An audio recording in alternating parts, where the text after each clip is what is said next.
Yes, I do say moo a lot, and I probably shouldn't. I think mew is the correct pronunciation. This is Richard, Matt, and Russell. This is Russell and Richard. This is Matt. He's filming a DVD for us, which he might release if it's any good. Because Harry at SRD said DVDs will sell and records won't. You're not filming, are you?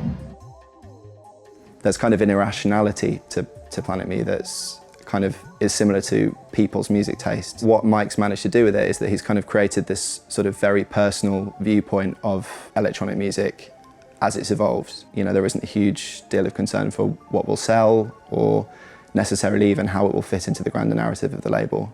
If he hears something that he likes, he'll put it out. He's the first to admit, I think my last album, he was absolutely sick of it by the time he'd finished with it, you know, because he'd spent so much time listening to it from all different angles, you know. I can't blame him. Who wouldn't be sick of my music after such an intense listening thing? But that's what he puts himself through with every record, you know. It's not like, oh, it'll do. It's like, no, it doesn't do. It's got to be right. So I sent Mike like a bunch of demos. Luckily enough, he got back to me saying he liked pretty much all of them, apart from 2.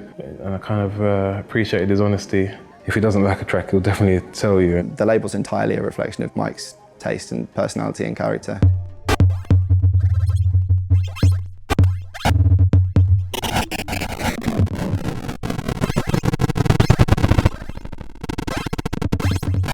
Oh, Mike, if you know him, you realise he's quite weird. He'll be the first to admit, I'm sure he's not a people person.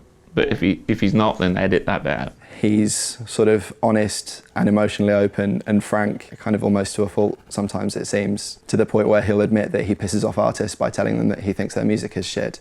He's an oddball, really. And I think you need that, though. I think you need oddballs in music. So you can cut all that out. I'm Mike Paradinas from Planet Mu Records, and I run it. We've been going for 630 million seconds and 720,000. And 2.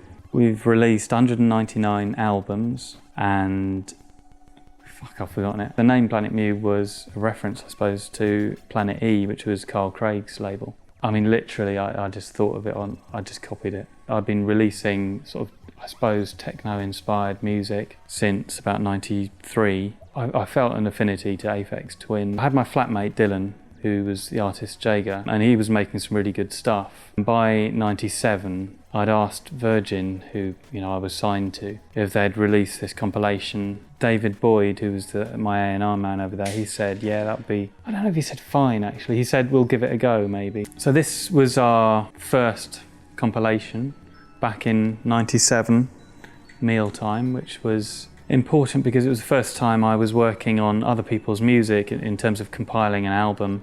And that's my son on the front, who's now 19. He's eating a banana there.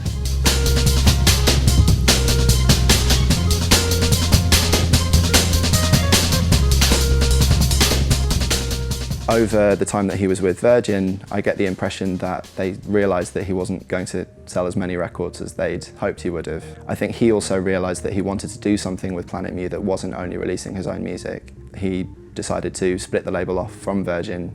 He got a new distributor and set it up as an independent entity and essentially set it up in the loft of his house that he'd bought in Worcester. And I was doing it all for free in the first few years, first 6-7 years I didn't pay myself. I mean, I haven't seen it like this, but when we first sort of appeared between 95 and 98, people would have perceived us as IDM, which again is an American phrase. And then I think people saw that we moved into breakcore a bit with people like Hellfish and Producer.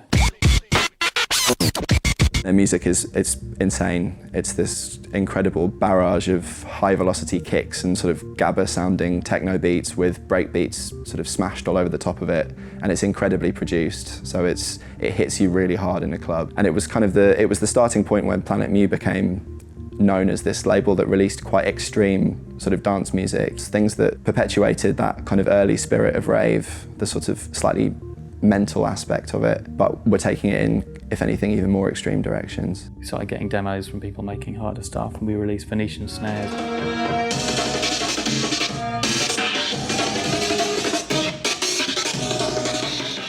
I mean, it was pretty obvious to me that when I went to actual breakcore parties that there wasn't much future in that type of music. It was approaching a dead end. I was trying to get hold of a lot of grime artists to release, but because I wasn't, in Bow or part of the scene, no one was really interested, or on a major label. When dubstep came along a few months later, people were just starting to move away from using breaks to the sort of slower half step. And then I released a Virus Syndicate record the next year in 2005, and it didn't sell anyway, let's put it that way.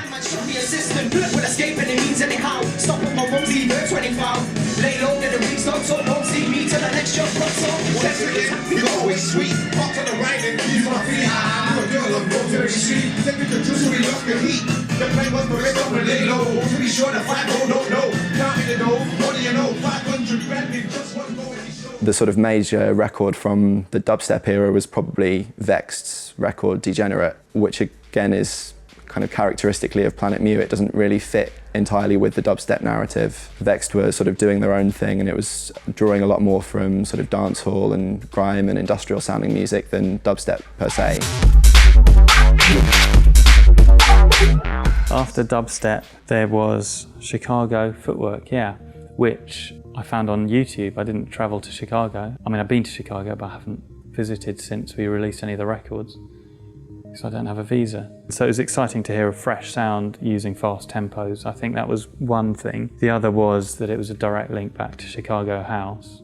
Also that it sampled R&B and hip hop and was used samples in a way that reminded me of hardcore, breakbeat hardcore. There was some consternation apparently in Chicago when Mike released DJ Nate's record as the first footwork record that they were putting out into the wider world, because DJ Nate was only really tangentially associated with the Chicago footwork scene that had been developing for the previous sort of 10 or 15 years. I think there was sort of quite a lot of feeling that Mike was kind of putting an outside perspective on the scene that wasn't really true to the way that it had evolved over that time. So Bangs and Works was, as a compilation, quite an important statement, because it was Mike actually going, okay, well, let's put out music from the full breadth of people that have been involved in actually creating and shaping the Chicago footwork scene.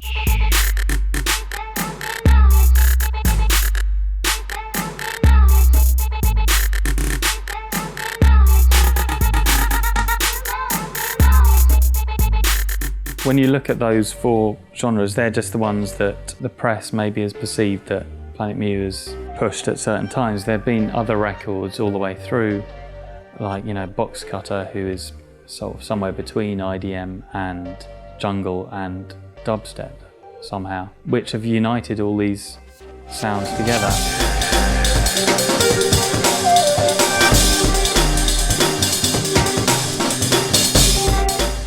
Something that Mike said to me that I thought was really interesting was that, we've been doing Planet Mu for 20 years, but unlike any other label that's like us, so like a Warp or a Ninja Tune or even a Hyperdub, I suppose, we haven't had like one big hitter, one single artist that's sort of come to define the label and help keep it afloat the way that, say, Burial has for Hyperdub, or the way that Aphex did for Warp and still does for Warp. So Planet Mu have always kind of kept going by God knows how. It might be around in some form or another as long as I'm alive. I hope I live another 20 years, yeah.